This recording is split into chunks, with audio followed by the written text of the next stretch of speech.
तो 2025 बिहार विधानसभा चुनाव के नतीजे आ गए हैं और फैसला बिल्कुल साफ है। और ये है वो जादुई आंकड़ा 202। एनडीए गठबंधन को मिली है एक तरफा शानदार जीत। तो फाइनल टैली देखिए, एनडीए बहुत आगे और महागठबंधन काफी पीछे रह गया। तो इस बड़ी जीत के हीरो कौन कौन रहे, चलिए परफॉर्मेंस पर नजर डालते हैं।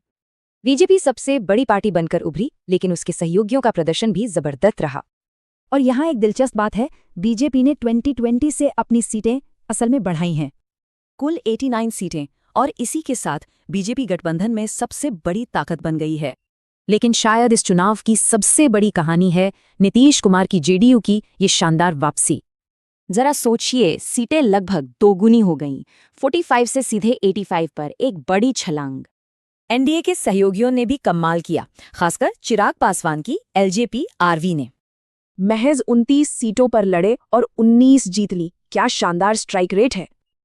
अब बात करते हैं कहानी के दूसरे पहलू की, विपक्ष की बड़ी हार की। आरजेडी वाले महागठबंधन का आंकड़ा सिमट गया सिर्फ 35 सीटों पर।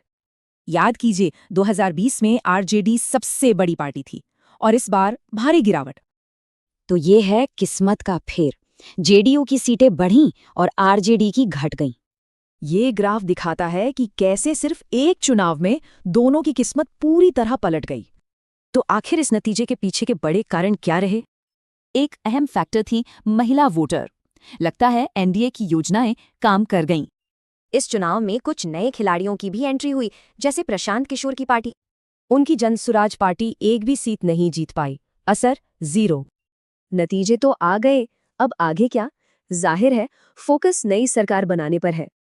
और इसके साथ ही नीतीश कुमार के लिए 10वीं बार सीएम बनने का रास्ता खुल गया है।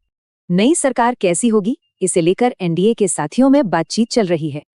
मतलब साफ है, इस जनादेश ने एक बार फिर नीतीश कुमार के नेतृत्व पर मोहर लगा दी है। लेकिन 10वीं बार मुख्यमंत्री बनने पर नीतीश कुमार के सामने सबसे बड़ी चुनौती क्या होगी?